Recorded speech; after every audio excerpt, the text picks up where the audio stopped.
जय हिंद मेरे प्यारे दोस्तों। आज है 2 अक्टूबर 2024 और आज के जितने भी महत्वपूर्ण करंट अफेयर्स होंगी और स्टैटिक जीके होंगे दोस्तों, वो सभी हम इस वीडियो में डिस्कस करेंगे। तो आइए शुरू करते हैं आज का हमारा करंट अफेयर्स का महत्वपूर्ण सेशन मेरे प्यारे लाल एवं लालियों। अब देखो दोस्तों, मेरे प्यारे दोस्तों, हमारा पहला प्रश्न है, इंद्रसेना रेड्डी नल्लू को किस राज्य के राज्यपाल का अतिरिक्त प्रभार दिया गया है? इंद्रसेना रेड्डी नल्लू को किस राज्य के राज्यपाल का अतिरिक्त प्रभार दिया गया है? तो मिजोरम का नया राज्यपाल बनाया गया है इंद्रसेना रेड्डी नल्लू को दोस्तों। इससे पहले थे मिजोरम के राज्यपाल कंभमपति हरिबाबू, जिनके स्वास्थ्य खराबी के कारण इंद्रसेना रेड्डी नल्लू को मिजोरम का नया राज्यपाल नियुक्त किया गया है। अब देखो दोस्तों, कुछ नए राज्यपाल को देख लेते हैं। जैसे कि दोस्तों, राजस्थान के राज्यपाल कौन है? हरिभाऊ किशन राव बांगरे। असम के राज्यपाल हैं लक्ष्मण प्रसाद आचार्य। मणिपुर के राज्यपाल भी लक्ष्मण प्रसाद आचार्य हैं। झारखंड के राज्यपाल संतोष गंगवार। पंजाब के राज्यपाल गुलाब चंद्र कठारिया। छत्तीसगढ़ के राज्यपाल हैं रामेन डेका मेरे प्यारे लाल एवं लालियो। सिक्किम के राज्यपाल हैं ओम प्रकाश माथुर। मेघालय के राज्यपाल हैं CH विजय शंकर। पौंडीचेरी के राज्यपाल हैं के कैलाशनाथ। और इंद्रसेना रेड्डी दोस्तों मिजोरम के नए राज्यपाल बने हैं। कहाँ के नए राज्यपाल बने इंद्रसेना रेड्डी नल्लू दोस्तों? तो मिजोरम के बने हैं। CP राधाकृष्णन झारखंड के राज्यपाल हैं। और जिष्णु देव वर्मा कहाँ के राज्यपाल हैं? तो तेलंगाना के राज्यपाल हैं दोस्तों। अब हम जानेंगे मेरे प्यारे लाल एवं लालियों मिजोरम के बारे में, क्योंकि मिजोरम के राज्यपाल बदल गए दोस्तों। मिजोरम के राज्यपाल कौन बन गए हैं? इंद्रसेना रेड्डी नल्लू। तो देखो मेरे प्यारे लाल एवं लालियों, अब मिजोरम देखो दोस्तों, मिजोरम की राजधानी क्या है? आइजॉल। मिजोरम के गवर्नर कौन है? तो N इंद्रसेना रेड्डी। मिजोरम के मुख्यमंत्री कौन है? लालदूहोमा। मिजोरम में राज्यसभा एक है और लोकसभा कितना है? तो एक है। मिजोरम की स्थापना 20 फरवरी 1987 को हुई। कब हुई मिजोरम की स्थापना? तो 20 फरवरी 1987 को। मिजोरम में विधानसभा सीटों की संख्या जो है वो 40 है। कितनी है? 40। माउंटेन राष्ट्रीय उद्यान, मुरलैन राष्ट्रीय उद्यान, डंपा वन्यजीव अभ्यारण्य कहाँ है? मिजोरम में। अगर मिजोरम पूछे तो माउंटेन, मुरलैन और डंपा कहाँ है? मिजोरम में। और मिजोरम का मुख्य लोक नृत्य जो है ये खुअल्लम है। मिजोरम का दोस्तों एक नाम है, उपनाम मोलासेस बेसिन के नाम से जानते हैं मिजोरम को। मिजोरम की सीमा लगती है मणिपुर से, असम से, त्रिपुरा से, बांग्लादेश से और म्यांमार से मेरे प्यारे दोस्तों। अब हम अगले प्रश्न की ओर बढ़ते हैं। हमारा अगला प्रश्न है चौथा, हॉकी इंडिया जूनियर महिला राष्ट्रीय चैंपियनशिप 2024 कहाँ शुरू हुआ है? चौथा, हॉकी इंडिया जूनियर महिला राष्ट्रीय चैंपियनशिप 2024 कहाँ शुरू हुआ है? तो इसकी शुरुआत हुई है रांची में। इसका राइट आंसर क्या हो जाएगा? बी दोस्तों। अब देखो, हॉकी की जो सर्वोच्च संस्था है उसका नाम है इंटरनेशनल हॉकी फेडरेशन और इसका हेडक्वार्टर कहाँ है? तो लुसाने में। अब आपके मन में आ रहा होगा कि लुसाने कहाँ है? तो स्विट्जरलैंड में लुसाने है। इंटरनेशनल हॉकी फेडरेशन की स्थापना हुई 7 जनवरी 1924 को। इंटरनेशनल हॉकी फेडरेशन के प्रेसिडेंट हैं तैयब इकरम और यहाँ के CEO कौन है? तो थैरी विल हैं दोस्तों, इंटरनेशनल हॉकी फेडरेशन के चीफ एग्जीक्यूटिव ऑफिसर। अच्छा दोस्तों, हॉकी के जादूगर के नाम से जानते हैं किसी? ये आप बता दो कमेंट बॉक्स में। और राष्ट्रीय खेल दिवस दोस्तों उन्हीं की जयंती पर मनाया जाता है जिनको हॉकी के जादूगर के नाम से जानते हैं। तो राष्ट्रीय खेल दिवस मनाया जाता है 29 अगस्त को दोस्तों। अगला देखो दोस्तों, हॉकी मैच की अवधि जो होती है वो 60 मिनट की होती है। भारत ने पहला हॉकी वर्ल्ड कप 1975 में खेला था और जो 1975 में भारत ने पहला हॉकी वर्ल्ड कप खेला था उसका आयोजन कहाँ हुआ था दोस्तों? तो इसका आयोजन हुआ था मलेशिया में। अर्थात दोस्तों भारत ने पहला हॉकी वर्ल्ड कप जीता था कब? 1975 में। इसका आयोजन कब हुआ था? मलेशिया में हुआ था। कब हुआ था? 1975 में इसका आयोजन हुआ था, जिसमें भारत ने पहली बार हॉकी वर्ल्ड कप को जीत लिया था। और उपविजेता कौन था? तो पाकिस्तान था। हॉकी के जादूगर के नाम से जानते हैं मेजर ध्यानचंद्र को। और राष्ट्रीय खेल दिवस 29 अगस्त को मनाया जाता है मेजर ध्यानचंद्र की जयंती पर। पहला अंतर्राष्ट्रीय मैच 26 जून 1895 को वेल्स के आयरलैंड में खेला गया था दोस्तों। हॉकी का पहला अंतर्राष्ट्रीय मैच कब खेला गया था? तो 26 जून 1895 को वेल्स एवं आयरलैंड के बीच खेला गया था। अब देखो हॉकी के महत्वपूर्ण stadium: Shivaji stadium Delhi, Kalinga stadium Bhubaneswar, Siralu hockey stadium Shimla, Lee Valley hockey stadium London, major Dhyanchand stadium Delhi, Sardar Vallabh Bhai Patel stadium कहाँ है दोस्तों? तो रायपुर में है। देखो भारत और पाकिस्तान का राष्ट्रीय खेल क्या है? हॉकी है। हॉकी में बेटन कप दिया जाता है, Rangaswamy cup, Aga Khan cup, Begum Rasool trophy, Maharaja Ranjit Singh gold cup, lady Ratan Tata trophy, Guru Nanak championship, Dhyanchand trophy, Nehru trophy, Scindia gold cup, Murugappa gold cup, Wellington cup और इंदिरा गांधी गोल्ड कप का संबंध किस खेल से है? तो क्या बोलोगे आप? हॉकी से है मेरे प्यारे लाल एवं लालियों। और याद रखना, यहाँ थोड़ा बोलने में मिस्टेक हो गया था कि भारत ने पहली बार हॉकी वर्ल्ड कप कब खेला था, मैंने ये बोल दिया था। तो भारत ने अपना पहला हॉकी वर्ल्ड कप कब जीता था? तो 1975 में जीता था। और कहाँ हुआ था ये? मलेशिया में हुआ था। मलेशिया की राजधानी क्या है? कोलालमपुर। और विजेता दोस्तों था भारत और उपविजेता कौन था? पाकिस्तान। पाकिस्तान की राजधानी क्या है? इस्लामाबाद। और भारत और पाकिस्तान के बीच बॉर्डर लाइन कौन सी है? जरा सा दोस्तों आप ये बता दो कमेंट बॉक्स में। अब मेरे प्यारे लाल एवं लालियों, हमारा अगला प्रश्न है, विश्व शाकाहारी दिवस कब मनाया जाता है? तो 1 अक्टूबर को मनाया जाता है विश्व शाकाहारी दिवस। देखो दोस्तों 1 अक्टूबर को और भी कई सारे महत्वपूर्ण दिवस मनाए जाते हैं, जैसे कि अंतर्राष्ट्रीय वृद्धजन दिवस। अंतर्राष्ट्रीय वृद्धजन दिवस कब मनाया जाता है? तो क्या बोलोगे आप? 1 अक्टूबर को मनाया जाता है। विश्व शाकाहारी दिवस 1 अक्टूबर को मनाया जाता है और अंतर्राष्ट्रीय कॉफी दिवस जो मनाया जाता है ये 1 अक्टूबर को मनाया जाता है। मेरे प्यारे लाल एवं लालियों, हम अगले प्रश्न की ओर बढ़ते हैं। अगला हमारा प्रश्न है, हाल ही में इजराइल ने एयर स्ट्राइक कर लेबनानी संगठन हिजबुल्लाह के तत्कालीन प्रमुख को मार डाला है। तो उस तत्कालीन प्रमुख का नाम क्या था? Hassan Nasrallah. हसन नसरुल्लाह दोस्तों हिजबुल्लाह संगठन का प्रमुख था, जिसे इजराइल ने एयर स्ट्राइक करके मार डाला है। अब इजराइल ने मारा है, ये संगठन था लेबनान का दोस्तों, हिजबुल्लाह संगठन। इसके बारे में और भी जानते हैं। जैसे देखो इस संगठन के नेता कौन थे? तो हसन नसरुल्लाह थे, जिसको इजराइल ने एयर स्ट्राइक करके मार दिया है। हिजबुल्लाह शब्द का अर्थ है पार्टी ऑफ गॉड। यह लेबनान का ताकतवर संगठन है। 1980 के शुरुआत में लेबनान पर इजराइल के कब्जे के दौरान इसे ईरान की मदद से बनाया गया था। किसको? तो हिजबुल्लाह आतंकी संगठन को, जिसे अमेरिका और कई शक्तिशाली देशों ने दोस्तों इसे आतंकी संगठन का नाम दिया है। और अब इजराइल ने इसके संगठन के प्रमुख नेता हसन नसरुल्लाह को मार गिराया है एयर स्ट्राइक करके। तो अब मेरे प्यारे लाल एवं लालियों, इजराइल की राजधानी क्या है? तो क्या बोलोगे आप कि इजराइल की राजधानी है जेरूसलम। इजराइल की कैपिटल क्या है? तो जेरूसलम है इजराइल की कैपिटल दोस्तों। अच्छा दोस्तों, इजराइल के प्रेसिडेंट कौन है? तो आप बोलोगे इसाक हरजोक हैं इजराइल के प्रेसिडेंट। इजराइल के प्रेसिडेंट कौन है दोस्तों? तो इसाक हरजोक हैं इजराइल के प्रेसिडेंट। और प्राइम मिनिस्टर कौन है? तो बेंजामिन नेतन्याहू दोस्तों। कौन है? तो बेंजामिन नेतन्याहू जो हैं ये इजराइल के प्रेसिडेंट हैं दोस्तों। कौन है इजराइल के प्रेसिडेंट? तो क्या बोलोगे आप? Benjamin Netanyahu. और इजराइल की करेंसी क्या है? तो न्यू शेकल्स दोस्तों। इजराइल की करेंसी क्या है? New shackles. अब दोस्तों लेबनान के आतंकी संगठन के नेता कौन थे दोस्तों? नसरुल्लाह, जिसे इजराइल ने एयर स्ट्राइक करके मार दिया है। तो जरा सा दोस्तों हम जान लेते हैं लेबनान के बारे में कि लेबनान की राजधानी है बेरूत। लेबनान की करेंसी क्या है दोस्तों?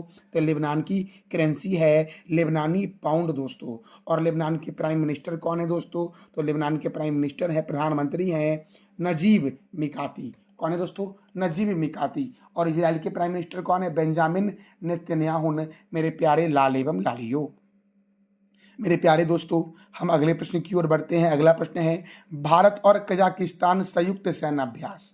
भारत और कजाकिस्तान संयुक्त सैन्य अभ्यास का नाम है काजिंद सैन्य अभ्यास, जो भारत और कजाकिस्तान के बीच प्रत्येक वर्ष होता है।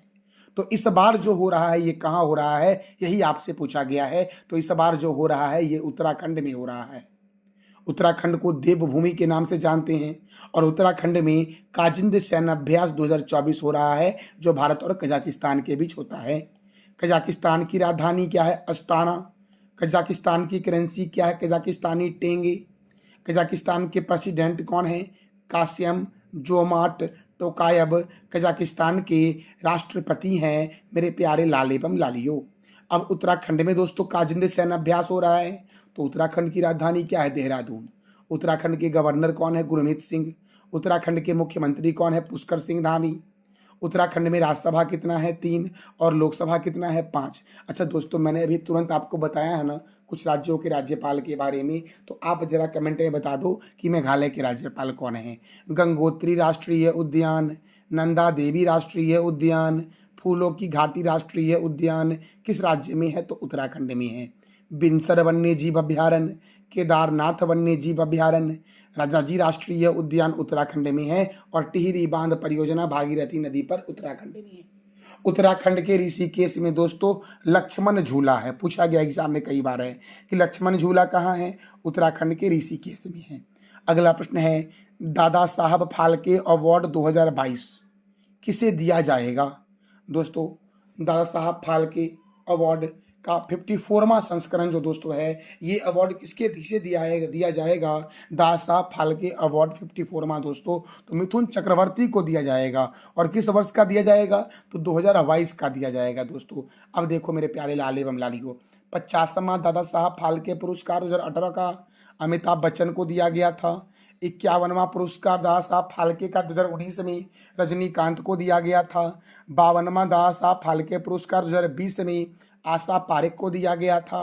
53वां पुरस्कार दोस्तों 2021 में वहीदा रहमान को दिया गया था। और अब 54वां दिया जाएगा 2022 में मिथुन चक्रवर्ती को दोस्तों 2022 का दिया जाएगा 2024 में। और सर्वप्रथम दादा साहब फाल्के पुरस्कार 1969 में देविका रानी को दिया गया था दोस्तों, हिंदी में दोस्तों किसे दिया गया था? सर्वप्रथम दादा साहब फाल्के पुरस्कार तो देविका रानी को 1969 में दिया गया था। दादा साहब फाल्के पुरस्कार की स्थापना 1969 में हुई। इसमें 10 लाख मिलता है और स्वर्ण कमल मिलता है। सिनेमा के क्षेत्र में दिया जाने वाला भारत का सर्वोच्च पुरस्कार है, और यह देने की घोषणा जो की जाती है वो केंद्रीय सूचना एवं प्रसारण मंत्रालय के द्वारा किया जाता है। और अभी जो केंद्रीय सूचना और प्रसारण मंत्री हैं वो अश्वनी वैष्णव हैं। तो दोस्तों 2022 का 54वां दादा साहब फाल्के पुरस्कार किसे दिया जाएगा? तो मिथुन चक्रवर्ती को दिया जाएगा दोस्तों। मेरे प्यारे लाल एवं लालियों, अब देखो महत्वपूर्ण पुरस्कार पुलित्जर पुरस्कार दोस्तों, कौन सा? पुलित्जर पुरस्कार पत्रकारिता के क्षेत्र में 1917 से दिया जा रहा है। ऑस्कर पुरस्कार फिल्म के क्षेत्र में 1929 से दिया जा रहा है। कलिंग पुरस्कार विज्ञान के क्षेत्र में 1952 से दिया जा रहा है मेरे दोस्तों। ग्रेमी पुरस्कार, ग्रेमी गाना गाओ संगीत के क्षेत्र में 1958 से दिया जा रहा है। ज्ञानपीठ पुरस्कार साहित्य के क्षेत्र में 1965 से। दादा साहब फाल्के पुरस्कार फिल्म के क्षेत्र में 1969 से। मान बुक्कर पुरस्कार साहित्य के क्षेत्र में 1969 से। सरस्वती सम्मान साहित्य के क्षेत्र में 1991 से दिया जा रहा है। वाचस्पति पुरस्कार संस्कृत साहित्य में 1992 में दिया जा रहा है दोस्तों। नोबेल पुरस्कार साहित्य, चिकित्सा, भौतिकी, रसायन और शांति और अर्थशास्त्र के क्षेत्र में 1901 से दिया जा रहा है। अब दोस्तों यहाँ पर एक बात याद रखना कि नोबेल पुरस्कार की शुरुआत 1901 में हुई थी, और जब यह शुरू हुआ था उस समय साहित्य, चिकित्सा, भौतिकी, रसायन और शांति के क्षेत्र में नोबेल पुरस्कार मिलता था, अर्थात 5 क्षेत्र में। और अर्थशास्त्र जो है वो 1969 से दिया जा रहा है, अर्थशास्त्र के क्षेत्र में नोबेल पुरस्कार किस दोस्तों किनकी याद में दिया जाता है नोबेल पुरस्कार? तो ये बता दो आप कमेंट बॉक्स में। भटनागर पुरस्कार विज्ञान के क्षेत्र में 1957 से। धन्वंतरी पुरस्कार चिकित्सा के क्षेत्र में 1971 से। बोरलंग पुरस्कार कृषि के क्षेत्र में 1973 से। BC राय पुरस्कार चिकित्सा के क्षेत्र में दिया जाता है, और व्यास सम्मान साहित्य के क्षेत्र में दिया जाता है दोस्तों। तो आप बता दो कमेंट बॉक्स में कि कलिंग पुरस्कार कब से दिया जा रहा है और यह किस क्षेत्र में मिलता है, ये आप बताओ कमेंट बॉक्स में दोस्तों। अगला प्रश्न है, देखो दोस्तों, आप जब तक पूरी वीडियो को सही से नहीं देखोगे, कंटेंट को नहीं समझोगी, तब तक दोस्तों आपको दिक्कत होगा दोस्तों। कम से कम 3-4-5 दिन देखोगे तो आपको समझ आएगा कि मैं आपको किस तरह से बता रहा हूँ। सबसे महत्वपूर्ण यह है कि मैं आपको स्टैटिक भी करवाता हूँ, जो आपके एग्जाम के लिए बहुत ही महत्वपूर्ण टॉपिक दोस्तों। स्टैटिक बहुत बड़ी चुनौती होती है, जिसे मैं दोस्तों करंट अफेयर के साथ साथ पूरा लगभग करवा देता हूँ मैं आपको। तो अगला प्रश्न है, सर्वश्रेष्ठ पर्यटन ग्राम प्रतियोगिता या गांव प्रतियोगिता 2024 के तहत कितने गांव को पुरस्कृत किया गया है? तो 36 गांव को पुरस्कृत किया गया है दोस्तों। अगले प्रश्न की ओर बढ़ते हैं। अगला प्रश्न है, हाल ही में किस राज्य ने देसी गाय को राज्य माता घोषित किया है? तो महाराष्ट्र ने देसी गाय को राज्य माता घोषित किया है। अब महाराष्ट्र से दोस्तों क्या क्या करंट अफेयर मैं अभी तक इधर बताया हूँ कुछ दिनों में महत्वपूर्ण वाला, तो वो भी मैं बता देता हूँ आपको एक बार। जैसे कि वर्धमान बंदरगाह का शुभारंभ प्रधानमंत्री नरेंद्र मोदी ने महाराष्ट्र में किया। महाराष्ट्र के प्राचीन रत्नागिरी रॉक कला को संरक्षित स्मारक घोषित किया गया है। महाराष्ट्र के विशालगढ़ किले में वनस्पति की नई प्रजाति सेरोपेगिया सिबराइना की खोज हुई है। महाराष्ट्र का मान्याचीवारी गांव भारत का पहला सौर गांव बना है। महाराष्ट्र भारत का एकमात्र ऐसा राज्य है जिसने सबसे पहली बार यूनिफाइड पेंशन स्कीम लागू किया। विश्व शांति बुद्ध विहार का उद्घाटन द्रौपदी मुर्मू के द्वारा महाराष्ट्र में किया गया है। और महाराष्ट्र में किया गया है, कहाँ किया गया है यह भी मैं आपको बताया हूँ, तो आप बताओ कहाँ किया गया है। एक गांव एक गणपति पहल की शुरुआत महाराष्ट्र में ही की गई थी मेरे प्यारे लाल एवं लालियों। देखो, जीडीपी में सर्वाधिक योगदान देने वाला राज्य महाराष्ट्र है। और महाराष्ट्र के पुणे में पुणे हवाई अड्डा था, जिसका नाम बदल करके जगत गुरु संत तुकाराम महाराज हवाई अड्डा कर दिया गया है। मेरे प्यारे दोस्तों, हमारा अगला प्रश्न है, लापता लेडीज के बाद किस हिंदी फिल्म को ऑस्कर 2025 में ऑफिशियल एंट्री मिली है? तो संतोष को दोस्तों। संतोष मूवी और लापता लेडीज ये दोनों मूवी को ऑस्कर 2025 में ऑफिशियल एंट्री मिली है। लापता और संतोष हिंदी फिल्मों को ऑस्कर 2025 के लिए एंट्री मिली है मेरे प्यारे लाल एवं लालियों। अगला प्रश्न है, अंतर्राष्ट्रीय सौर गठबंधन में शामिल होने वाला 101वां सदस्य देश कौन बना है? तो 101वां देश जो बना है वो नेपाल बना है। और नेपाल की राजधानी क्या है? काठमांडू। अच्छा, भूटान की राजधानी क्या है जरा सा ये बता दो आप कमेंट बॉक्स में। जापान की राजधानी है टोक्यो। अमेरिका की राजधानी है वॉशिंगटन दोस्तों। अब देखो, अंतर्राष्ट्रीय सौर गठबंधन का 99वां सदस्य देश है स्पेन अस्थायी रूप से। 100वां दोस्त है 100वां देश दोस्तों कौन सा है? तो पराग्वे है। और 101वां कौन सा है? तो नेपाल है दोस्तों। अब देखो दोस्तों, इंटरनेशनल सोलर अलायंस का हेडक्वार्टर कहाँ है? गुरुग्राम में। और इंटरनेशनल सोलर अलायंस में शामिल होने वाला 101वां देश कौन बना? नेपाल। तो दोस्तों आज आप बताओ नेपाल के बारे में। आपका आज टॉपिक है नेपाल। नेपाल के बारे में मैंने कई बार आपको बताया है, तो आज आप बताओ नेपाल के बारे में। इंटरनेशनल सोलर अलायंस का हेडक्वार्टर गुरुग्राम हरियाणा में है। इसकी स्थापना 30 नवंबर 2015 को फ्रांस की राजधानी पेरिस में की गई थी। 30 नवंबर 2015 को ISA की स्थापना की गई थी। और इसके वर्तमान में डायरेक्टर जनरल कौन है? तो अजय माथुर हैं दोस्तों। तो ये था हमारा आज का महत्वपूर्ण करंट अफेयर्स। कल मैंने आपसे 3 प्रश्न किया था कि पुनुमद्दा झील किस राज्य में है? केरल में है। BCCI के अध्यक्ष कौन है? रोजर बिन्नी। और केवलादेव घना पक्षी विहार जिसे पक्षियों का स्वर्ग के नाम से जानते हैं कहाँ है? तो राजस्थान में है मेरे प्यारे लाल एवं लालियों। और दोस्तों आज का आपका 3 प्रश्न जिसका जवाब देना है कमेंट बॉक्स में आपको, कि कुल्हारी बंद पंचायत अभियान की शुरुआत किस राज्य में हुई है? निकोलस मदुरो किस देश के नए राष्ट्रपति बने हैं? और T20 एशिया कप 2025 की मेजबानी कौन सा देश करेगा? तो इस तीनों प्रश्न का जवाब देना है कमेंट बॉक्स में आपको। ये था हमारा आज का महत्वपूर्ण करंट अफेयर्स। जानकारी अच्छी लगी तो चैनल को लाइक करें, शेयर करें और सब्सक्राइब करें। थैंक यू सो मच मेरे प्यारे दोस्तों।